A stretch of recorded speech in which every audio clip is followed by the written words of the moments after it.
Warahmatullahi wabarakatuh.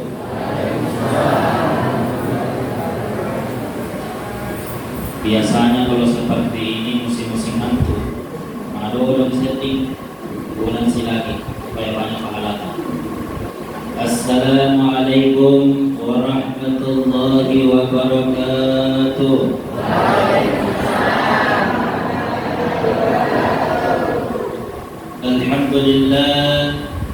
Alhamdulillahi Rabbil Alamin ala umuri dunya wad din.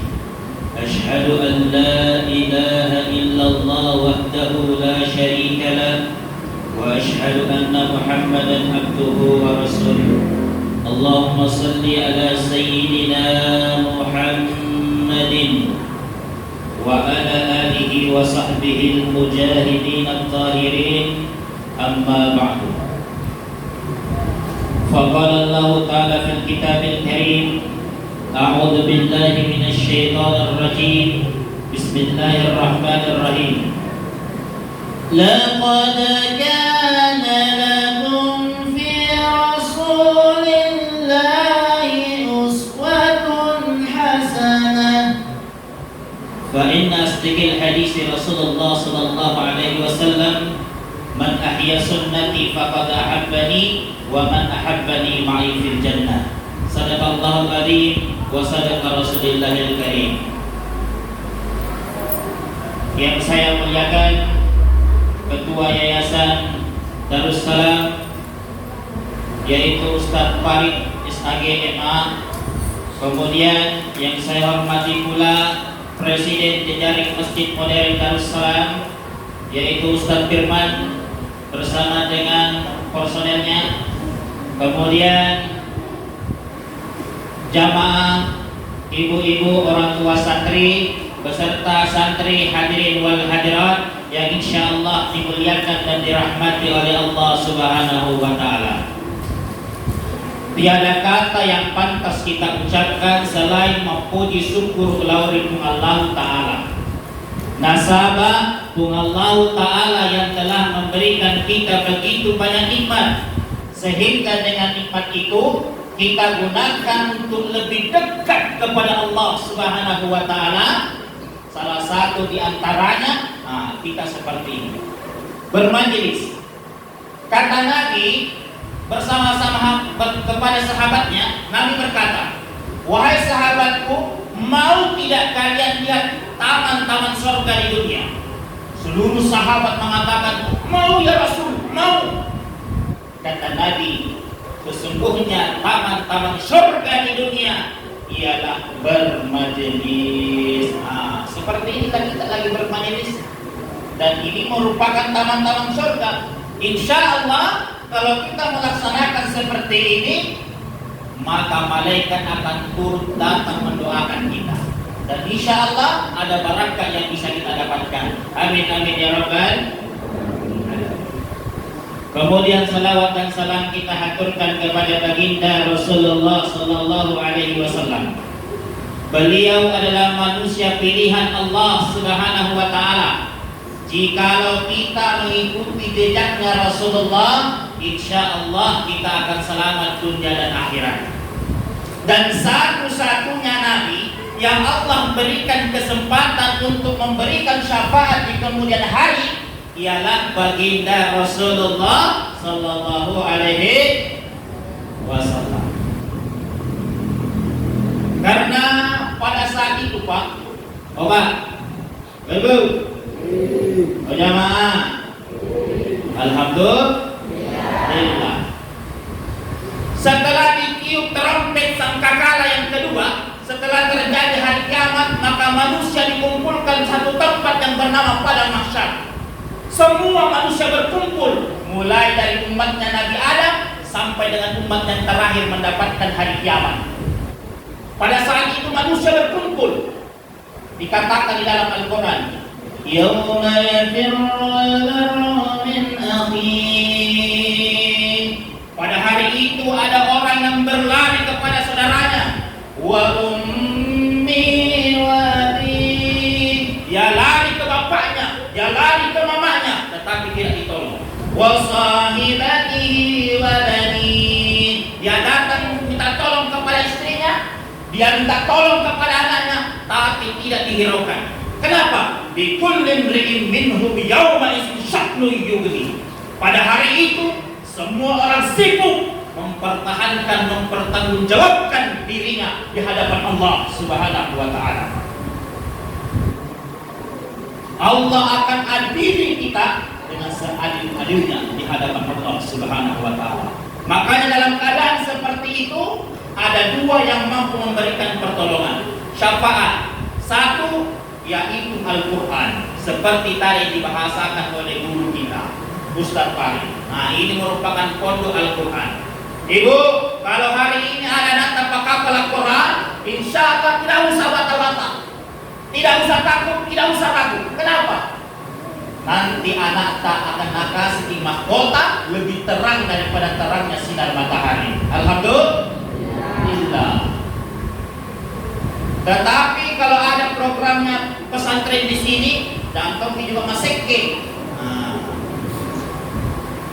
biar 2000 saja masuk, tidak apa-apa. Yang penting istiqomah, ya, daripada 100.000 dalam 1 bulan, nanti 5 tahun lagi baru kasih masuk. Nah, oleh karena itu, yang berhak mendapatkan syafaat Rasulullah SAW nanti, intinya yang pertama orang yang beriman kepada Allah, tu'minu billah. Kemudian orang yang beriman kepada Rasulullah SAW. Selanjutnya orang yang senantiasa berselawat kepada Rasulullah SAW. Oleh karena itu, mari kita selawat dulu deh, supaya segar-segar sedikit dong.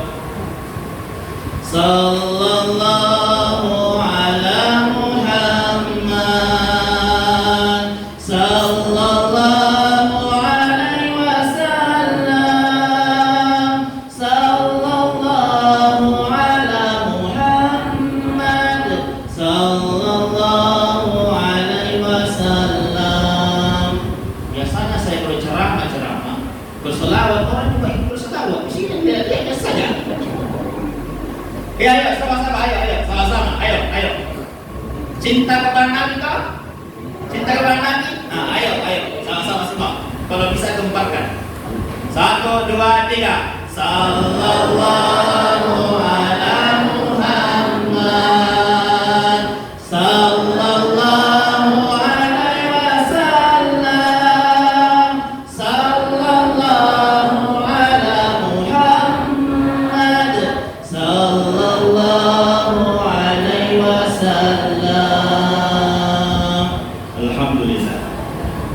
Jadi inilah syaratnya kita untuk mendapatkan syafaat kepada Rasulullah sallallahu alaihi wasallam.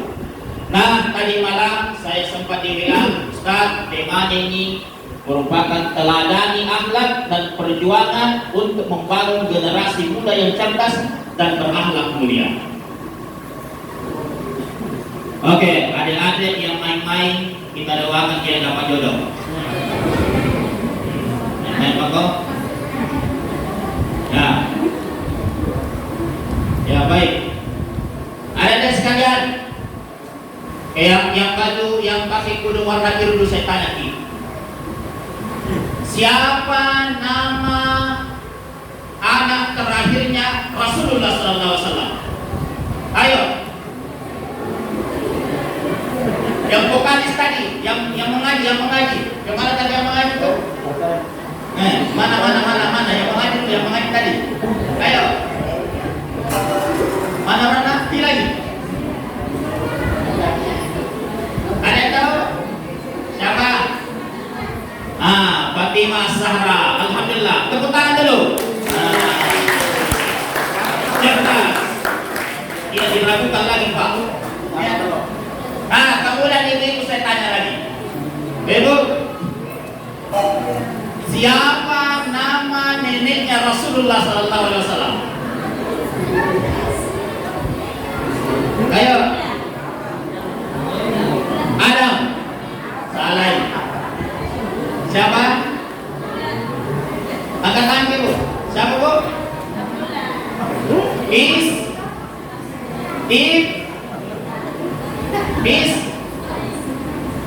Abdul Muttalib. Ya. Kemudian saya tanya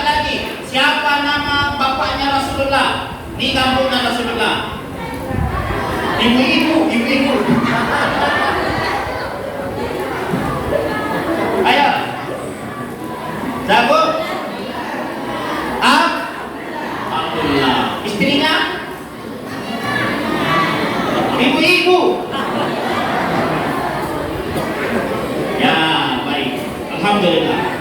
Saya kira di sini mengenai sejarah Rasulullah kan kita sudah tahu semua.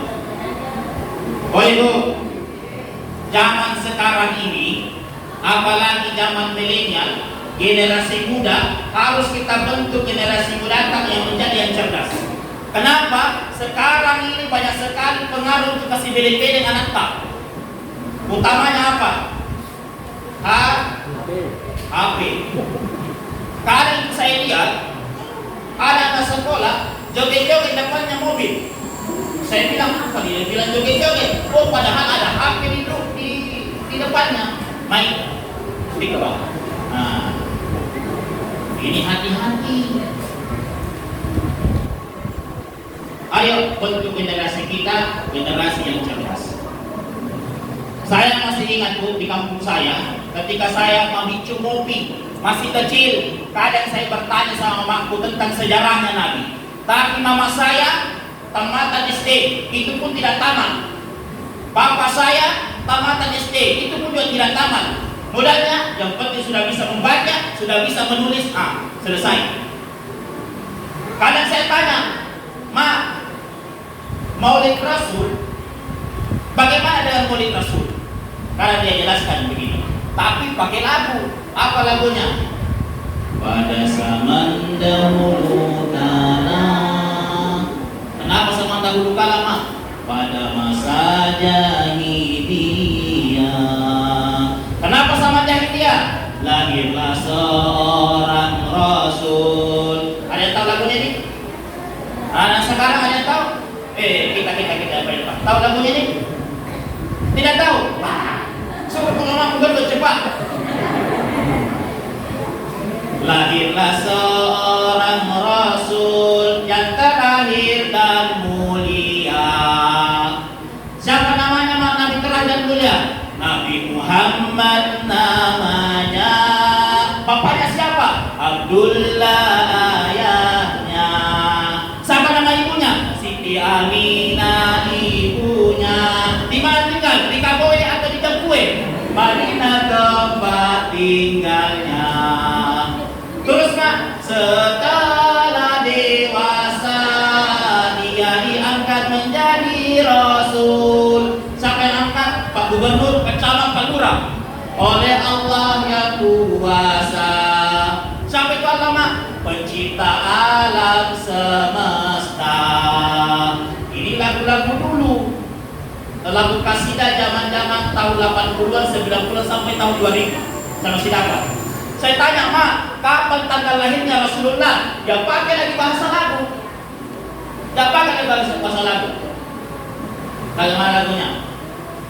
12 Rabiul Awal jatuh pada hari Isnin, Nabi Muhammad dilahirkannya 571 Masehi di kota Mekah pada tahun coba bayangkan, orang-orang tua tak dulu dekat sekolah apa, tapi Masya Allah agamanya luar biasa.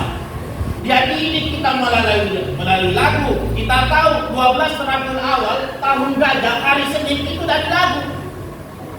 Coba bayangkan. Kalau lagu-lagu ibu sekarang apa? Lagunya ibu sekarang apa? Menyanyi juga, tapi lain lagunya. Pulang-pulangku berbadan dua. Ada yang lagu anak muda dulu. Lagunya kalau salah Peter Pan.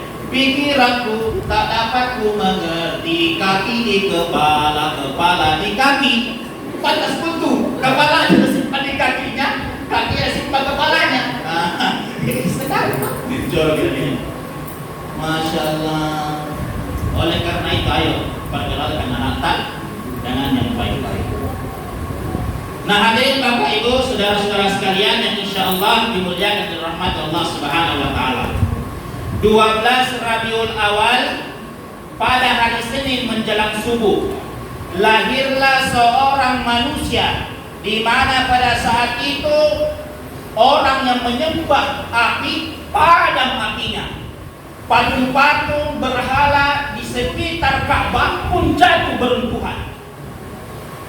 Ternyata pada saat itu menjelang subuh lahirlah baginda Rasulullah Sallallahu Alaihi Wasallam. Pada saat lahirnya beliau itu mirip cahaya, dan cahaya membentuk seperti bentuk kulit seperti manusia. Ini dalam satu riwayat dijelaskan. Jadi hebatnya itu Nabi Muhammad Sallallahu Alaihi Wasallam, Pak. Baru saya dilahirkan sudah ada cahayanya, Masya Allah. Lalu apa yang terjadi? Neneknya Nabi siapa lagi? Abdul Muttalib. Abdul Muttalib dia bawa ini cucunya di pinggir Ka'bah. Lalu kemudian diakikah. Ternyata Pak akikah itu sudah ada dulu sebelum sama Rasulullah. Cuma siapa ini syariatnya Nabi Ibrahim alaihissalam. Akikahnya orang dulu dia potong kambing, baru darahnya dia tempelkan di jidatnya anak-anak yang baru lahir. Itu dulu. Tapi semenjak datangnya Rasulullah SAW, Rasul ubah itu.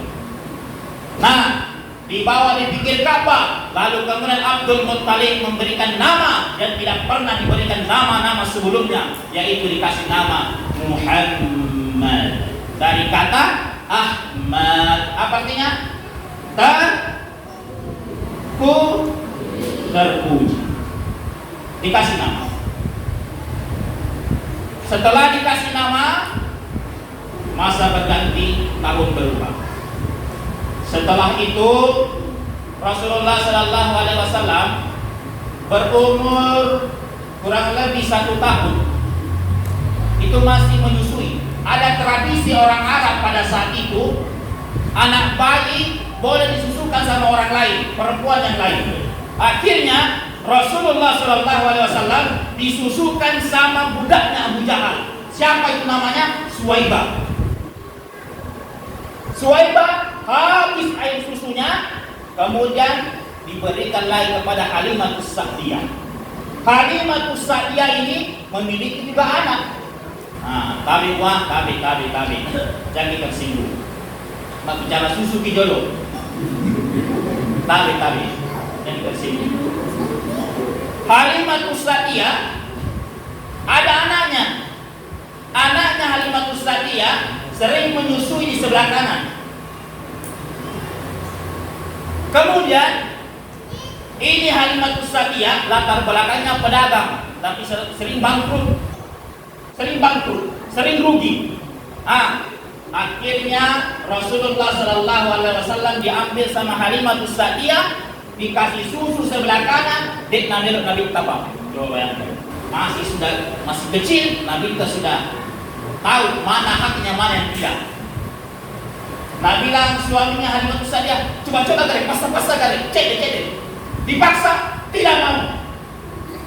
Akhirnya dikasih pindah yang sebelah kiri. Karena ini sebelah kiri tidak ada airnya, Pak, kempes.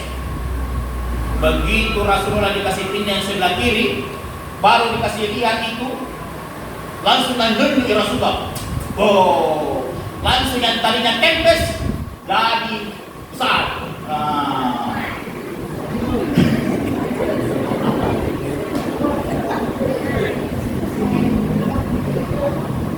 Dan di saat itu juga kambingnya ini Halimatus Sa'diyah yang sering mati, begitu dia susukan Rasulullah, besar kau juga kambingnya, laris manis laku besar. Masya Allah. Ini kehebatannya Rasulullah SAW. Apa hikmah dari pelajaran yang bisa kita ambil dari teladan akhlak Rasulullah? Artinya apa? Kotania tak ada lalu ta'alifah. Ada lalu. Apa biasanya gara-gara apa? Tanah. Biasa itu perbatasan satu pagar diluai. Kalau dia bukan punya tak ada lalu. Kayak bilang Ustaz, satu jengkal bisa dan satu jengkal ini bahaya. Kalau kita mati nanti akan dikalungkan di leher kita 7 lapis bumi, 7 lapis langit. Coba itu. Ini hikmahnya.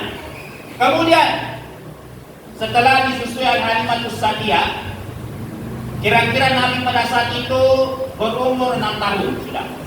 Berumur 6 tahun, Nabi diajak sama ibunya. Wahai Rasul, belum dipanggil Rasul. Wahai Nabi, panggil Nabi. Wahai Muhammad, ayo kita pergi ziarah ke ambukmu. Karena ini Nabi pada saat 6 bulan dalam kandungan meninggal ambuknya Rasulullah SAW. Umur 6 tahun, maka dari dona, Muhammad, pikir lu ziarah kuburnya bapakmu nak. Pergilah. Khadijah bersama dengan pengawalnya, bersama dengan Muhammad. Pergi ziarah. Oh, ternyata perginya ziarah, pulang pas satu tempat namanya di Abwa, malah kasih hidupna Nabi Muhammad SAW. Dalam keadaan sakit, maka di situ juga kembali ke rahmatullah. Inna lillahi wa inna ilaihi raji'un. Coba bayangkan itu.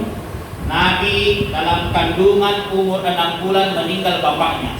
Kemudian 6 tahun ditinggali lagi sama mamanya. Akhirnya pengawal dengan Nabi Muhammad dibawa pergi ke pamannya. Siapa nama pamannya? Kakeknya Abdul Muttalib. Diasuh lagi sekitar sampai 8 tahun. 8 tahun meninggal lagi kakeknya Rasulullah. 8 tahun meninggal kakeknya, kemudian diasuh lagi ke pamannya. Siapa pamannya? Siapa pamannya? Abu Thalib. 12 tahun. Kira-kira umurnya Nabi pada saat itu. Nabi diajak pergi berdagang. Jadi pebisnis berdagang. Kemana? Ke Syam. Syam itu sekarang Pak, Libanon, Suriah, Yordania, Palestina. Dulu namanya Syam, sekarang terbagi menjadi negara. Libanon, Yordania, Suriah, Palestina. Begitu pergi ke Syam berdagang, ada pendeta, angka pendeta, namanya pendeta Bahira. Pendeta Bahira ini melihat keadaannya Rasulullah lain-lain. Kenapa?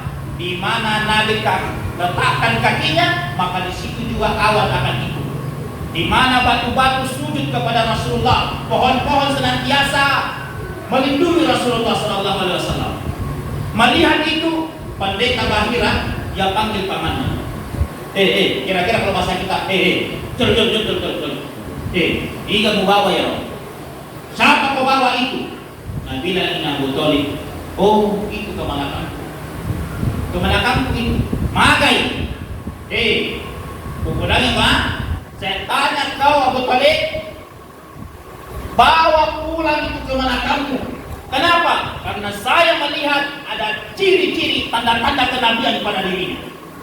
Berdasarkan dari kitab Injil dan kitab Taurat yang pernah dibaca, ternyata Rasulullah memiliki tanda-tanda kenabian. Kalau kau tidak bawa pulang, ketemu sama orang Yahudi akan dibunuh. Lalu apa yang terjadi? Dibawalah pulang Rasulullah bersama pamannya. Nah, hadirin jamaah sekalian, ternyata Rasulullah SAW Pak, pebisnis jago. Jangankan dalam ruang lingkup Arab Saudi, Palestina, Suriah, Yordania pun Nabi berdagang. Artinya lintas negara. Berumur 25 tahun, Rasulullah SAW juga berdagang. Siapa dia pakai barangnya? Barangnya namanya Siti Khadijah. Ini Siti Khadijah, Nabi pada saat itu berumur 25 tahun, Khadijah berumur 40 tahun. Coba bayangkan. Khadijah seorang janda kaya raya pada saat itu. Ini Khadijah melihat Rasulullah SAW setiap Nabi Muhammad bawain dagangannya, Khadijah selalu laku. Akhirnya apa? Ini Khadijah jatuh hati sama Rasulullah. Dia tanya sama pengawalnya, asistennya Khadijah yang bernama Nafisah. Nafisah, Iko tanya dulu Ibu Muhammad. Saya tertarik dengan dia. Kenapa setiap kali dia bawa itu barang dagangan kita selalu laku manis-manis? Oh, ternyata kuncinya Nabi itu orangnya jujur. Nabi Pak kalau menjual, contohnya kalau kita di sini langsa, dia simpan mana langsa yang bagus, mana yang setengah bonyok, mana yang bonyok sekali. Nabi bilang, ini mahal-mahal sedikit harganya, kenapa ini yang paling bagus? Ini yang setengah bonyok, di bawah sedikit harganya. Ini yang paling bonyok, paling rendah. Itu Nabi. Kita kalau menjual ini langsa, dicampur. Coba bayangkan. Jadi harus jujur. Sallallahu ala Muhammad, sallallahu alaihi wasallam, sallallahu ala Muhammad, sallallahu alaihi wasallam. Akhirnya Khadijah utus Nafisah. Nafisah, Riko tanya Muhammad bahwa aku sukai Muhammad. Nabi dan Nafisah, tenang mau koces, urusan itu. Wah, katalah Nafisah kepada Muhammad, Muhammad, dan ada maksud baiknya ini Punggawata, Siti Khadijah. Nah, ada ya Rob? Muhammad, makanya Khadijah, nako iko. Nabi lagi Muhammad, mana mungkin saya ini seorang karyawan, mana mungkin bos suka sama saya? Dia bilang Nabi lah, tojen-tojen, suka kok. Nah, lalu apa yang terjadi? Nabi Muhammad sampaikan sama Khadijah bahwa saya juga suka dia, tapi pertanyaannya, apakah Khadijah suka sama saya? Nabi bilang ini Nafisah, astagfirullah. Kalau bahasa kita tahu, sudah saya tanya lampau itu. Lalu apa yang terjadi? Terjadilah pernikahan. Dilamarlah ini Muhammad Rasulullah Sallallahu Alaihi Wasallam. Ternyata Pak, Ibu, perempuan boleh melamar laki-laki. Dari sejarahnya Rasul, kalau kita ambil dari akhlaknya Rasul.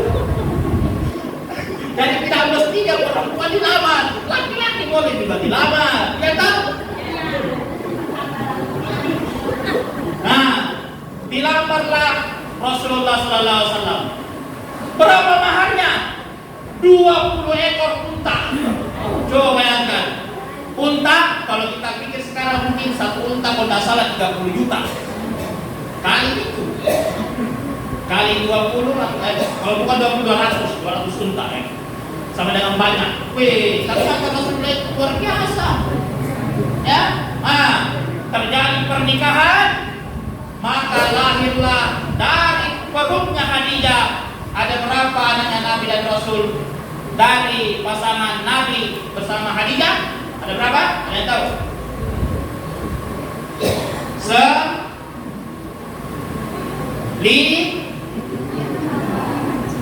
Ayo, 7 siaga pekunrai berapa? 4. Laki-laki berapa? 3. Di antara 7 anaknya Rasulullah hanya 1 yang panjang umurnya. Siapa itu? Fatimah As-Zahra. Itu pun Fatimah As-Zahra meninggal dunia setelah 6 bulan kepergian Rasulullah Sallallahu Alaihi Wasallam. Nah, kisah ini dilanjut, disingkat cerita. Setelah terjadi pernikahan, lalu kemudian Nabi pada saat itu berumur 35 tahun. Terjadi konflik. Konflik apa? Karena pada saat itu Ka'bah lagi direnovasi, sehingga pada saat itu pemimpin-pemimpin Quraisy itu berdebat berdebat bahwa siapa yang akan meletakkan batu Hajar Aswad di Ka'bah.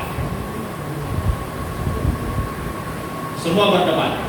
Akhirnya timbul kesimpulan bahwa yang pertama meletakkan Hajar Aswad di Ka'bah ialah orang yang pertama melalui pintu ini. Nah, katakanlah seperti ini. Pintu ini maksudnya pintu Ka'bah. Siapa yang pertama lebih duluan masuk, maka itulah yang meletakkan pertama. Oh ternyata keesokan harinya ternyata Rasulullah lebih dulu. Wah, di sini cerdasnya Rasulullah. Makanya santri-santri harus cerdas. Kalau engkau tidak cerdas, dan kasih beleng-beleng ke orang. Ya. Hei.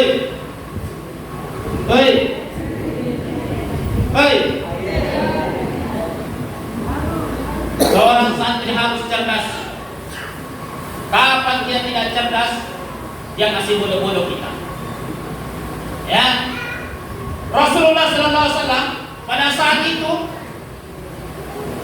datang. Kemudian ya katakanlah terjadi perdebatan ini. Suku, kalau kita mungkin bahasa Makassarnya, ada orang Toraja, ada suku Bugis, suku Makassar, apa lagi satu? Pokoknya suku-suku lah, suku. Hebatnya Rasulullah, dia buka sorbannya, baru kemudian 4 suku ini disuruh pegang setiap ujung-ujungnya. Ada 4 toh, ujungnya sorban, dipegang. Kemudian diangkat menuju ke Ka'bah, lalu kemudian Rasulullah yang ambil Hajar Aswad, lalu kemudian dia simpan di Hajar Ka'bah, Hajar Aswadnya. Nah hadirin Bapak Ibu, saudara-saudara sekalian yang insyaallah dimuliakan dan rahmat Allah Subhanahu wa taala. Singkat cerita lagi, pada umur 38, 39, setiap bulan Ramadan Rasulullah Shallallahu Alaihi Wasallam naik ke Jabal Nur. Jabal Nur itu ada satu gua yang bernama gua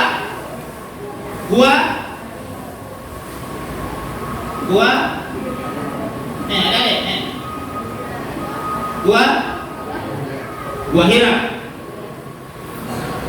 Umur 38, 39, 2 tahun 38, 39, setiap Nabi naik di Jabal Nur di Gua Hira setiap bulan Ramadan.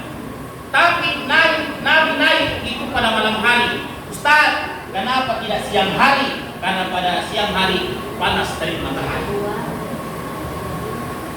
2 tahun berlalu, 38, di umur 38 Nabi tidak ada tanda-tanda. 39 naik Nabi, dia ada tanda-tanda. Kemudian di umur 40 tahun. Umur 40 tahun Nabi naik ke Jabal Nur, ada satu gua yang bernama Gua Hira. Lalu kemudian muncul satu sosok yang tidak pernah dilihat oleh Nabi. Hai Bu, kira-kira Bu, kalau dari sini ke Dekaboe mau ke Pinrang Kota, mati lampu, naik motor mati juga lampu motor tak, gelap tengah malam jam 12 malam. Tiba-tiba ada satu sosok yang tidak pernah kita lihat muncul di hadapan kita. Apa dia lupa-lupa kami? Kira-kira apa yang kita rasa? Apa yang kita lakukan? Adik-adik yang tak di sini. Kira-kira keadaannya seperti itu. Kira-kira apa yang Anda lakukan? Lari? Apa yang dilakukan? Rasulullah SAW melihat seperti itu, menggigil Rasul. Dilihat ternyata malaikat Jibril. Malaikat Jibril langsung peluk Nabi. Pakai. Ikra.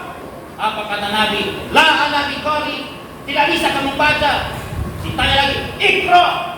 La ana biqari. Tidak tahu kamu baca. Ketiga kalinya dipeluk. Akhirnya Ikra bismi rabbikal ladzi khalaq. Khalaqal insana min 'alaq sampai 5 ayat. Coba bayangkan. Surah pertama turun, ayat yang pertama turun adalah surah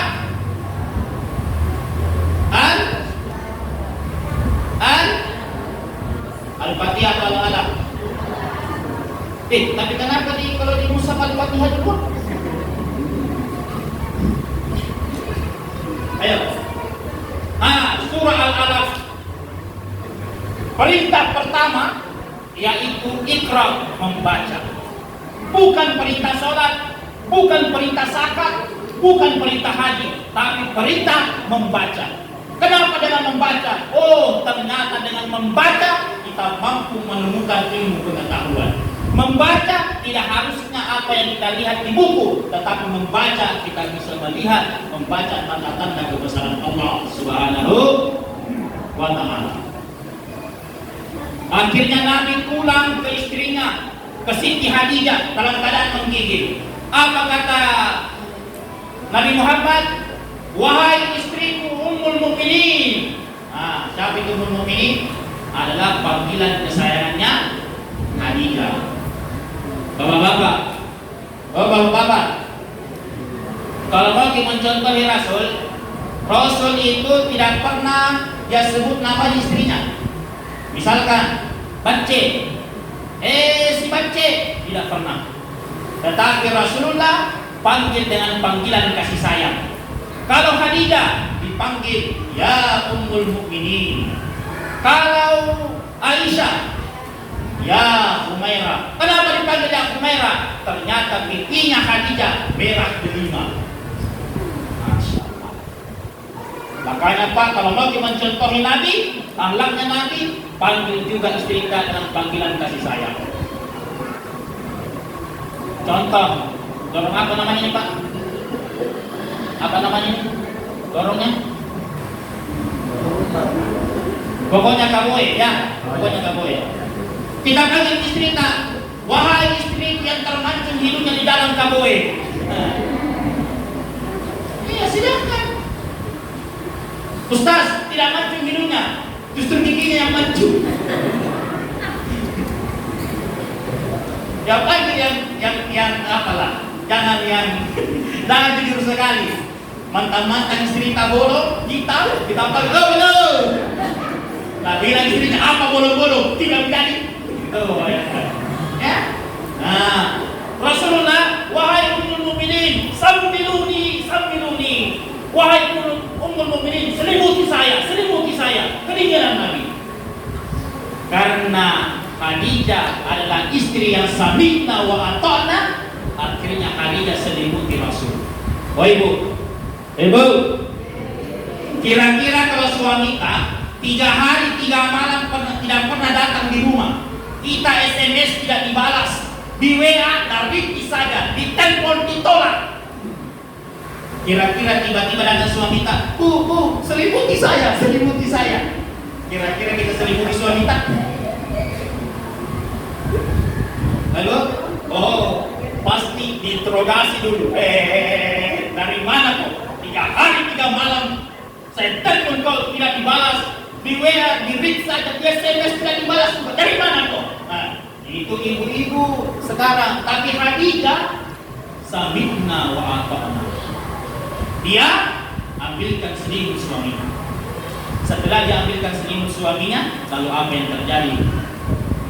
Terus sekalian, Rasul menyampaikan, wahai istriku, begini tadi yang saya alami. Ada yang lain-lain, namanya malaikat Jibril, dia kasih wahyu saya. Akhirnya ini Khadijah sampaikan kepada saudaranya, namanya Warqah bin Naufal, seorang peramal. Dia sampaikan, Warqah, begini tipamu Nabi Muhammad, begini dia rasakan. Ada apa dengan dia? Apa kata Warqah bin Naufal? Wahai Khadijah, sesungguhnya suamimu itu telah mendapatkan wahyu dari Allah Subhanahu wa Ta'ala. Itu merupakan pelantikan bahwa dia adalah menjadi Rasul Allah. Ya Khadijah, saksikan, jika seandainya panjang umurku, maka saya orang pertama yang membela suamimu. Coba tanya, Warqah bin Naufal, seorang peramal. Nah, setelah itu Warqah bin Naufal, jam berapa itu? Jam 2. Nah, setelah sedikit main Pak, sedikit. Setelah Warqah bin Naufal sampaikan kepada itu, lalu kemudian ini hatinya Rasulullah SAW mulai tenang. Nah, itu hebatnya kalau janda Pak. Janda kan pengalaman. Coba bayangkan ini kan hari dia janda 40 tahun. Coba kan, janda 40 tahun. Kira-kira bapak-bapak kalau ditanya mau menikah janda 40 tahun, oke. Coba bayangkan. Akhirnya hadinya sampaikan, wahai suamiku, tenangkan hatimu, tidak apa-apa gitu. Masa orang baik mau ada yang kasari kepada dirimu, padahal dirimu senantiasa silaturahmi. Tidak ada. Akhirnya tenang perasaannya Rasulullah Sallallahu Alaihi Wasallam. Ya, kenapa Rasulullah pergi ke Gua Hira, Pak? Nah, ini masalahnya. Karena pada saat itu Rasulullah berpikir ada apa dengan masyarakat orang Arab. Karena masyarakat orang Arab pada saat itu menyembah Tuhan, tapi Tuhannya ada 4. Berapa Tuhannya? 4. Siapa namanya? Latta, Uzza, Manat, Hubal. 4 Tuhannya. Dan anehnya, dia sendiri makin 2, baru dia sendiri yang sopan. Dan orang buat Tuhan berdasarkan tingkat ekonomi. Kalau ekonominya paling tinggi, maka dia buat Tuhan dari emas. Yang paling bawah ekonominya, dia buat Tuhan dari perak. Yang paling bawah dari ekonominya, dia buat Tuhan dari kayu. Yang paling miskin, dia buat Tuhan dari adonan roti. Seperti kalau buat donat, nah kayak begitu. Dia kasih ada kepalanya, kasih ada tangannya, kasih ada kakinya. Adonan roti, Pak. Setelah itu jadi Tuhannya, akhirnya dia sembah. Tuhan, kasih kadande, kasih rezeki. Wih, tiba-tiba pada saat dia berdoa, maliwasan. Oh Tuhan, tidak ada yang bisa saya makan kecuali Engkau. Akhirnya apa yang terjadi? Nalan 5 Tuhanna. Andre. Maliwasan kopi. Nalan na Pak. Andre sih. Akhirnya campur Tuhan. Coba bayangkan. Sekejam-kejamnya orang Indonesia, tidak ada di orang Indonesia makan Tuhan. Dulu orang Arab Tuhan dan Andre. Coba bayangkan. Coba. Apalagi yang aneh pada saat itu. Pada saat itu tradisi orang Arab ada namanya tradisi perbudakan. Orang dilihat dari nilai dan sukunya. Dinilai dari sukunya. Kalau sukunya paling bawah, budak. Siapa yang termaksud? Yaitu Sa'id bin Haritsah. Sa'id bin Haritsah ini seorang budak, tetapi setelah Rasulullah datang, artinya dimerdekakan oleh Rasulullah SAW, sehingga ada yang mengatakan Sa'id bin Haritsah merupakan anak angkat dari Rasulullah SAW, sehingga diubah namanya menjadi Sa'id bin Haritsah, berubah menjadi Sa'id bin Muhammad. Baik Bu, siapa anak kecil yang pertama kali masuk Islam? Siapa? Ada yang tahu? Anak kecil yang pertama kali masuk Islam ialah Ali bin Abi Thalib. Pada saat itu Ali bin Abi Thalib berumur 10 tahun. Pemuda pertama yang masuk Islam siapa? Sa'id bin Haritsah. Orang dewasa yang pertama masuk Islam siapa? Abu Bakar As-Siddiq. Karena Nabi dengan Abu Bakar jaraknya 2 tahun bedanya. Abu Bakar berumur 38, Nabi berumur 40 tahun. Nah, jamaah sekalian yang insya Allah dimuliakan Allah Subhanahu wa Ta'ala, terjadi perbudakan. Akhirnya itu Bilal, tahu Bilal? Bilal. Makanya pegawai sarang biasanya orang bilang Bilal. Itu kita masa itu.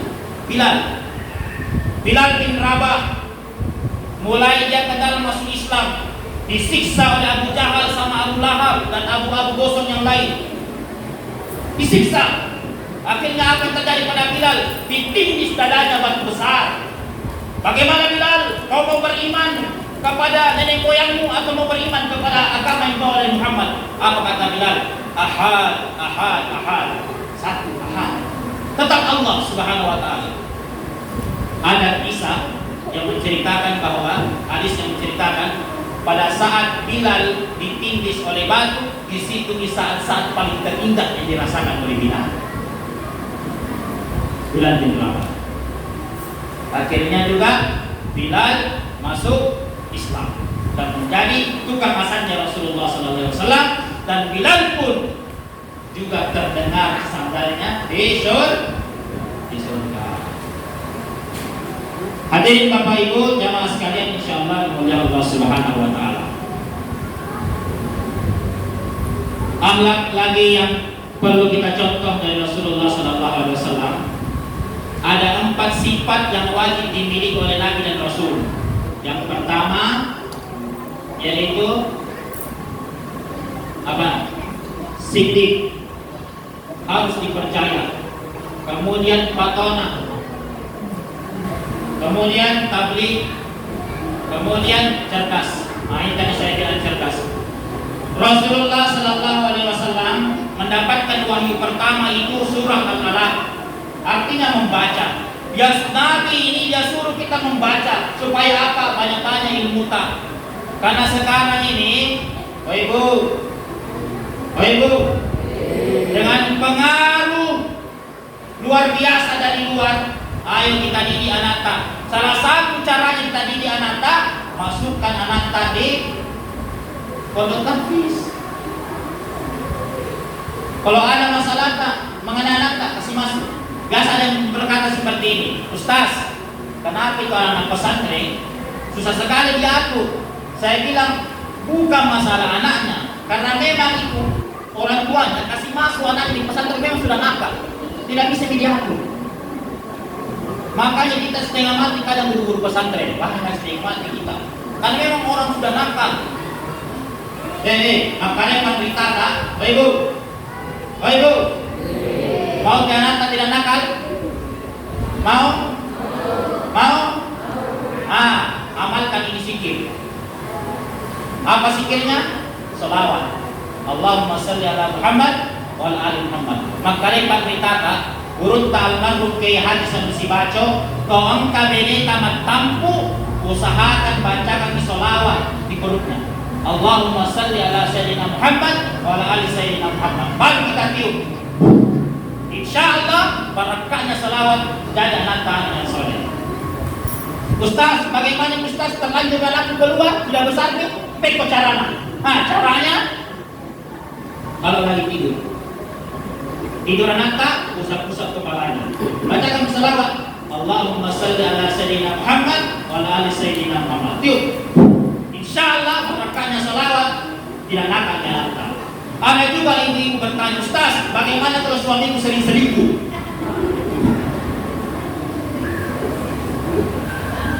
Caranya pakai selawat. Bagaimana caranya Ustaz? Kalau lagi memasak kita, maka Allahumma shalli ala sayyidina Muhammad wa sayyidina Muhammad. Ya Allah, jadikan makanan ini untuk menenangkan hatinya suamiku, tidak lari-lari matanya untuk melihat orang lain. Pokoknya saya paling terindah ya Allah. Amin.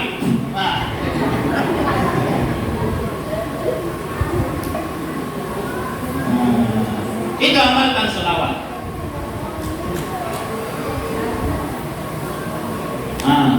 Bapak Ibu jamaah sekalian, insyaallah Allah Subhanahu wa taala, kenapa kita sekarang Ibu harus membentuk anak kita menjadi generasi muda yang cerdas? Karena ini anak tantangannya luar biasa. Kalau kita dulu mungkin ibu-ibu masih ingat. Dulu Ibu, kalau kita mau lewat-lewat depannya orang tua, ni boleh wajah-wajah teman-teman pimani, memotong bayangan orang tua pimani Kak. Dulu dan ini kita orang tua seperti itu. Kalau lewat-lewat di depannya tamunya orang tua dibolang gimana di sini? Takut nanti. Pernah dirasakan itu? Pernah tidak? Pernah. Dibolang gimana di sini? Takut nanti. Dalam hatiku, dapat persilakan. Nah itu dulu, tapi sekarang mulai bergeser.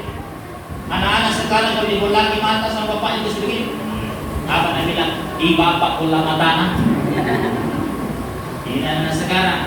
Ada lagi nenek-nenek bersama cucunya. Dia bilang sama cucunya, enak, tidak pergi ke sekolah. Nah, bilang cucunya, tidak deh. Akhirnya ini gurunya, cucunya, neneknya, dia ambil HP-nya, nah WhatsApp gurunya. Assalamualaikum Bu Guru, tidak pergi sekolah cucuku karena sakit. Akhirnya berapa menit kemudian, datang gurunya. Nah, intip neneknya lewat jendela. Pulang, sembunyi kok. Nah, kenapa nek? Datang gurumu. Nah, sudah WA gurumu, bilang tidak pergi pulang sekolah karena sakit. Apa nak bilang cucunya? Nek, tak balik ini. Kita yang sembunyi. Bertanya neneknya, nah kenapa? Sudah dibuat tadi WA guruku, bilang tidak pergi ke sekolah karena meninggal nenekku. Coba, kalau zaman sekarang, neneknya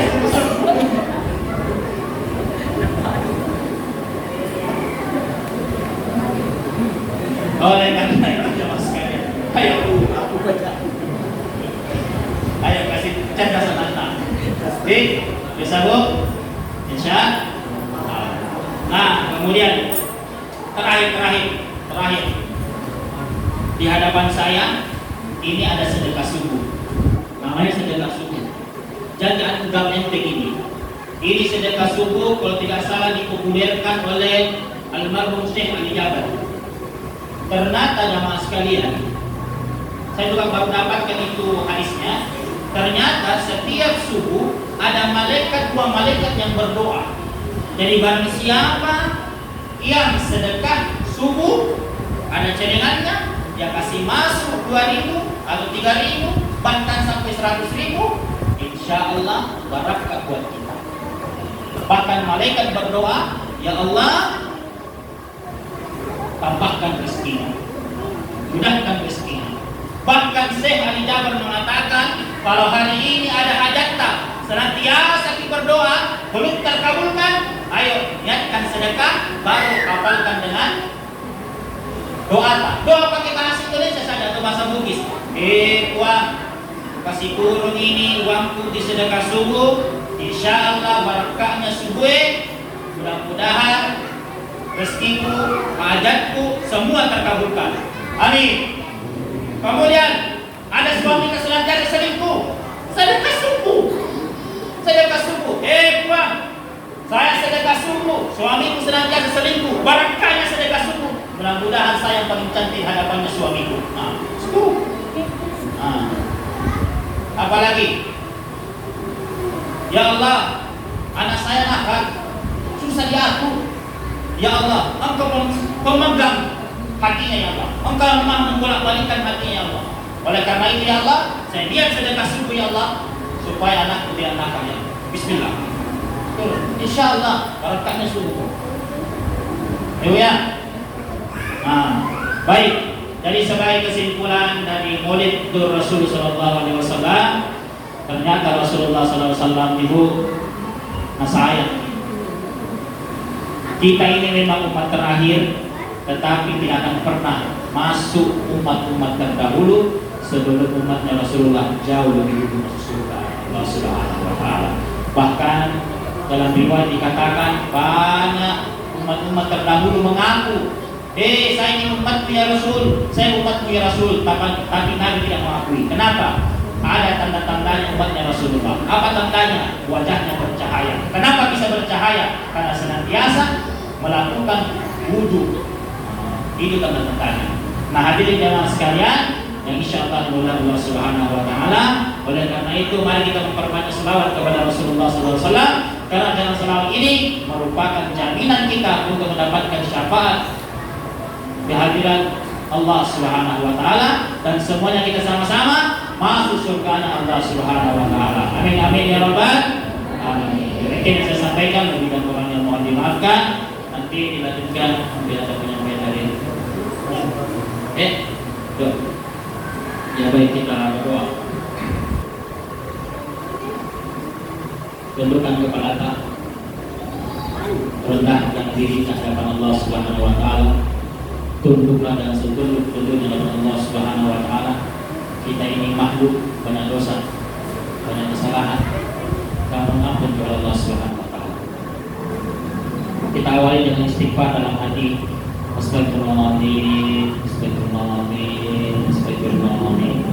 A'udzu billahi minasyaitonir rajim. Bismillahirrahmanirrahim. Alhamdulillah rabbil alamin, hamdan na'imin, hamdan syakirin, hamdan rahmanan baik wasilah. Ya rabbal hamdi kama yanbaghi li jalali karim sultanik. Allahumma shalli ala Muhammadin wa ala alihi wasahbihi ajma'in. Allahumma rabbana zalamna anfusana wa illam taghfir tarhamna lanakunanna minal khasirin. Ya muqallibal qulub tsabbit qulubana ala dinika wa la ta'atik. Allahumma nas'aluka salamatan fid din wa 'afiyatan fil jasad wa ziyadatan fil 'ilmi wa barakatan fil rizqi wa tawbatan qabla al-maut wa rahmatan 'inda al-maut wa maghfiratan ba'da al-maut. Allahumma hawwin 'alaina fi sakaratil maut wa najatna minan nar wa fa'inal hisab. Ya Allah, ya Rahman, ya Rabbi, ya Karim. Pada hari ini ya Allah, kami lagi bermajlis ya Allah. Ya Allah, kabulkanlah segala permohonan kami ya Allah. Ya Allah, kami punya niat baik ya Allah untuk menolong agama-Mu ya Allah. Tolonglah kami ya Allah. Mudahkanlah setiap segala urusan kami ya Allah. Angkatlah derajat kami ya Allah. Kami pengen menciptakan negeri kami, wilayah kami, daerah kami menjadi baldatun thayyibatun wa rabbun ghafur. Kami ingin membentuk generasi-generasi Quran ya Allah. Mudahkanlah setiap urusan-urusan hamba yang kami lakukan ya Rabb. Ya Allah, ya Rahman, ya Rabbi. Setiap donatur-donatur ya Allah yang menyumbang kepada kami ya Allah, lapangkanlah setiap amal kebaikannya ya Allah. Terima semua amal ibadahnya ya Allah. Lipat gandakan amal kebaikannya ya Allah. Setiap amal-amal kami yang kami lakukan selama ini ya Allah, kami yakin dan percaya bahwa itu masih sedikit, tetapi kami mohon ampunan-Mu ya Allah atas segala dosa yang pernah kami lakukan. Ya Allah, ya Rabbi, ya Karim, kumpulkanlah kami bersama baginda Rasulullah sallallahu alaihi wasallam. Mudah-mudahan di akhirat nanti kami ini semua mendapatkan syafaat dari Rasulullah sallallahu alaihi wasallam. Mendapatkan syafaat dari Rasulullah sallallahu alaihi wasallam. Mudah-mudahan Rasulullah nanti tidak mengingkari kita sebagai hamba-Nya ya Rabb. Ya Allah, ya Rahman, ya Rabb. Kumpulkanlah kami ya Allah bersama dengan orang-orang mukmin, orang-orang muslim Allah. Allahumma ghfir lil mu'minina wal mu'minat wal muslimina wal muslimat al-ahya'i minhum wal amwat innaka samii'un qarib mujibu da'wah ya rabbal alamin. Rabbana atina fid dunya hasanah wa fil akhirati hasanah wa qina adzabannar. Subhana rabbika rabbil izzati amma yasifun wa salamun alal mursalin walhamdulillahi rabbil alamin. Terima kasih atas segala perhatian. Mohon maaf untuk segala kekurangan. Wabillahi taufiq wal hidayah. Assalamualaikum.